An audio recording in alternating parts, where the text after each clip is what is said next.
this is one of the big points in your book and also in the movie when you fell out of your ski.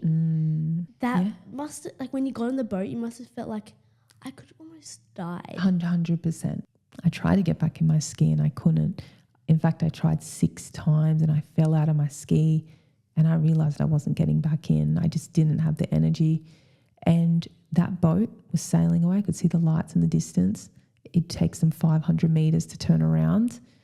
It takes 12 minutes of submersion in the bight to get hypothermic. I ended up being in there for 10. And in that time, I felt like a warmth coming over my body, which I later learned was the early signs of hypothermia. And when I looked down, I remember even now clearly seeing this blue light.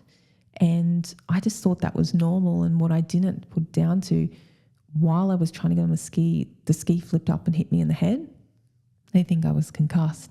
So I was seeing a blue light, feeling that warmth, and I was just laying in the water, totally calm at first, looking up at the night sky and just thinking how beautiful the Southern Cross looked. And then I had a second thought. I was like, you need to swim. You need to keep moving forward and keep your body temperature up. This is the worst thing you can do. So 500k out to sea, and water's known for killer whales. I pushed my ski ahead of me and I slowly started to swim. And in that time, my crew came back to me and eventually they pulled me on board and I couldn't move or speak. But it was actually continuing to move my body and keep some sort of warmth that sort of saved me, as well as my crew. Wow. What animals did you come across and which animals came really close to you? So many. So let's start with the beautiful ones. From a week in, I was surrounded by dolphins. In my hometown of Coffs Harbour where I grew up, I had 40 dolphins surround me. I had 100 dolphins off South Australia surround me. They love the rudder, the sound of the rudder on my ski, which helps me steer. And they would just listen, I think, to that sound and follow me and play games. Beautiful humpback whales down the east coast, seals in Victoria. Once you got to the cooler waters, seals are my absolute favourite. And they would get a fright when I would paddle past them too. They're really skittish, and you can understand why with the big predators they have chasing them. Albatross birds as well. I was 500 kilometres out to sea in the Great Australian Bight, and the only thing I saw for 2 weeks was albatross and mutton birds. And there was this particular day, this albatross put its wing out.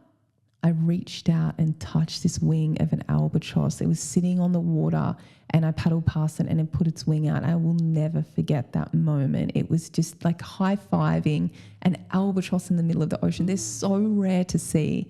And, the mutton birds actually travel for 80 kilometres an hour. They fly to get back to land every evening. The albatross stay out there for months at a time, just floating on the wind and sitting on the water. So they're just incredible. There were scary moments too. My first big shark sighting was a great white in Western Australia. And I'll tell you the story. I was 80 kilometres into paddling. It was a place called Shark Bay, which is quite ominous. And I just actually finished a 250 kilometre stretch of limestone cliff. So the Zoodorp Cliffs, when you look on a map, it's huge. And I always knew it would be a really challenging stretch of coast.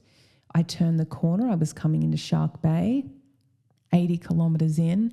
My crewmate Jamie on the boat, there was always someone on Bonnie watch, always someone watching me. He started calling me into the boat. And I was like, yeah, I'm coming. I was bopping along. I had like Taylor Swift or something on my headphones. I'm a really good song. And I thought he was calling me in to eat something because it'd been a while. And I sort of said, yeah. And then he stood up straight and started desperately calling me into the boat. So I sprinted up. They said, get on the boat right now. And they told me they'd seen a big jagged fin come up next to me, great white, duck underneath my ski and disappear, nearly the length of my ski. And they told me that afternoon.